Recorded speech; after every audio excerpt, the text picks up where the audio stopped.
She's part of an ummah now that is an ummah of loving reminder to others, right? So when she sees others falling into a behavior, she doesn't say this is wrong, but she says, let me remind them of who Allah is. Let me remind them for what Allah does for them. Let me soften their hearts a little bit, and then, when the disease is addressed, the symptoms will change. Not wearing a hijab is not the disease, it's a symptom. The disease is inside. And we can't be discouraged by these symptoms, we have to attack the disease. What that person might just need is a good friend, with some soft encouragement, with patience, over time, and they'll transform completely. There are sisters I've met across the country that used to wear hijab and took it off. They used to understand it, they used to attend classes, they learned a lot, they researched the issue. If you ask them, do you know that hijab is mandatory? They'll tell you yes.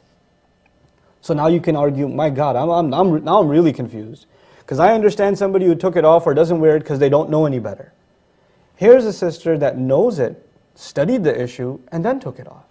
What's going on there? And it's too easy to say these people are hypocrites, or they're not true believers, or it's not fair to them. We have to understand what's going on. We don't a lot of times appreciate how difficult it can be.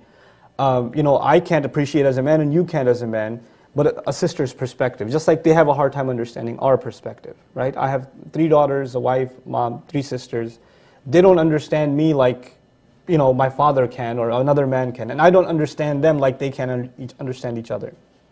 For a woman to go into college, her corporate workplace, to work at the hospital, whatever else, and for her to spend hours and hours working around men, and they look at her funny and they say things and they pass comments and it hurts her feelings, and she's constantly putting up with that, it can really take a toll on a person.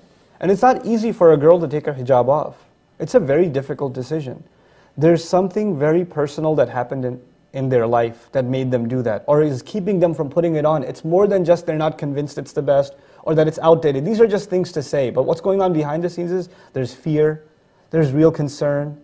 There are people making all kinds of weird arguments, like if you put it on, you'll become the center of attention. I thought the point of hijab was to not get attention, but once you put it on, you become the full center of attention. So there's a lot of psychological stuff going on that has to be solved at a person-to-person basis. It can't be resolved in one speech. And the behavior of others, we can't pass judgment on that easily, because we don't know what's going on behind the scenes. Just like somebody who's drinking, of course it's haram. But what led the guy to drink? What kind of trauma did he go through?